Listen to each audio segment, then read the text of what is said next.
Est-ce que nous savons rejoindre les gens là où ils sont? Regardons l'exemple de Paul. Dans la Bible, en Acte 17, nous voyons que Paul est profondément attristé par les idoles des Athéniens. Mais pourtant, il va commencer son discours par « Je vous trouve en tout point de vue extrêmement religieux », comme s'il félicitait les Athéniens. Est-ce qu'il ment quand il fait ça? Est-ce qu'il a un discours manipulateur? Moi, je ne pense pas. Je crois plutôt qu'il converge vers son auditoire. Il souligne que la recherche d'un Dieu est profondément bonne.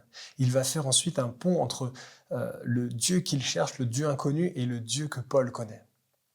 Mais si Paul réussit à faire cela, c'est sans doute parce qu'il a discuté longuement avec les Athéniens. Il a étudié, observé, il a essayé de comprendre la culture. Alors comment nous pouvons nous-mêmes annoncer l'évangile de cette manière? Eh bien, je crois qu'il faut profondément aimer sincèrement nos amis. Et cela doit se manifester par deux choses, c'est s'intéresser à eux et vouloir leur bien. Pas juste voir les gens comme des personnes à convaincre, mais les aimer sincèrement, vouloir leur bien. Mais il est vrai que si nous voulons leur bien, il est normal que nous voulons que cette personne soit sauvée et connaisse Jésus-Christ. Ce serait cruel, un cruel manque d'amour que de ne pas vouloir montrer à nos amis le plan de sauvetage de Dieu.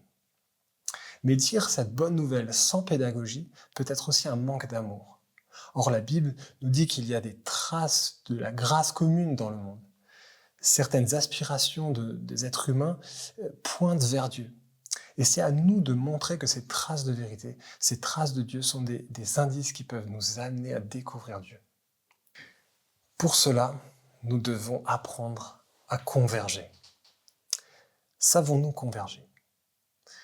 Quand on voit Jésus, il n'avait pas vraiment peur des gens de mauvaise vie. Il était au milieu du peuple et certaines fois, il validait même la foi et l'amour de gens non chrétiens quelque part. On peut penser à la parabole du bon samaritain ou à l'officier romain. En fait, Jésus savait converger et souligner ce qui était juste. Si un jour vous rencontrez une personne qui est fan de développement personnel, sauriez-vous remarquer les bonnes aspirations dans sa démarche?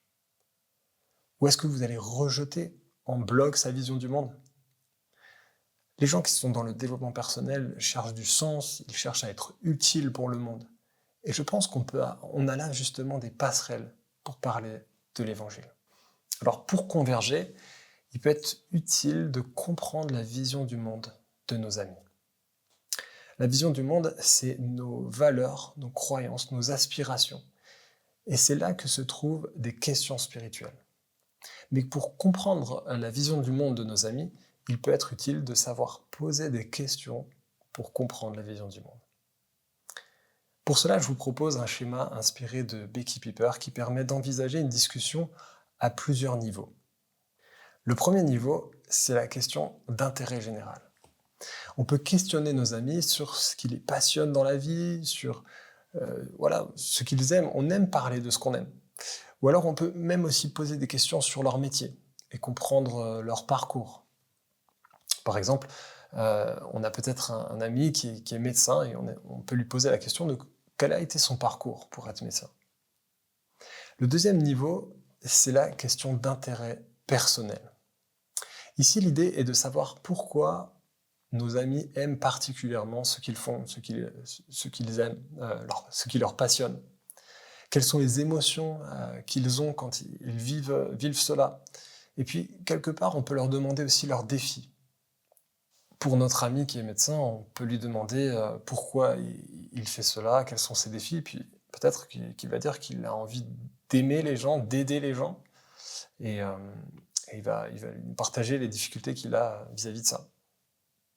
Le troisième niveau, c'est la question de la vision du monde.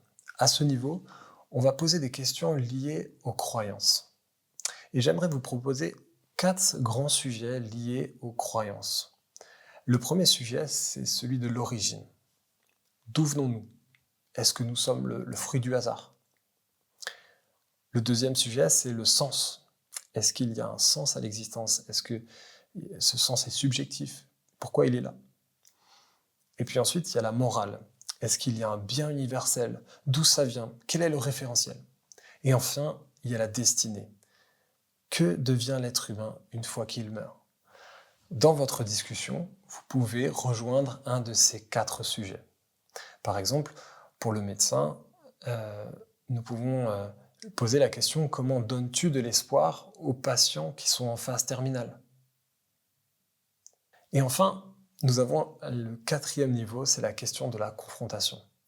C'est à ce niveau-là que l'on peut questionner les fondements de la vision du monde de nos amis.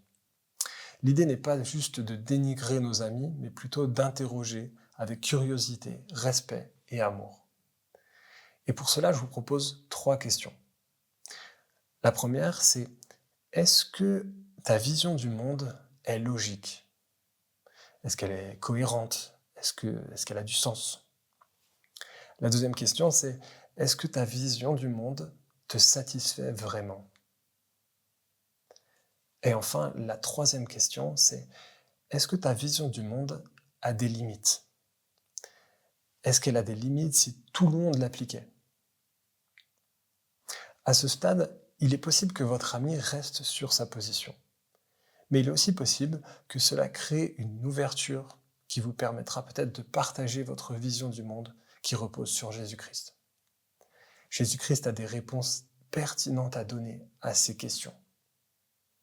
Quand on questionne la vision du monde de nos amis, il est possible que cela crée une forme de tension, voire de douleur. Car nos croyances sont parfois liées à des expériences difficiles.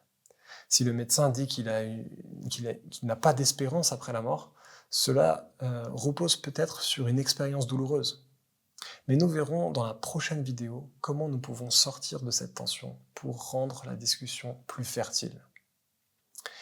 Mais déjà ici, nous avons pu parler d'un sujet profond avec nos amis.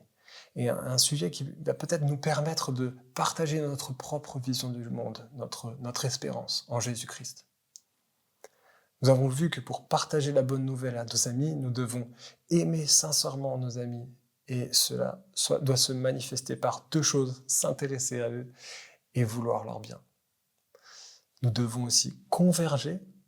Nous devons savoir poser des questions pour comprendre la vision du monde avec les 4 niveaux de discussion. Voilà qui donne matière à réflexion. Je vous laisse réfléchir à tout ça avec un temps d'appropriation et d'application.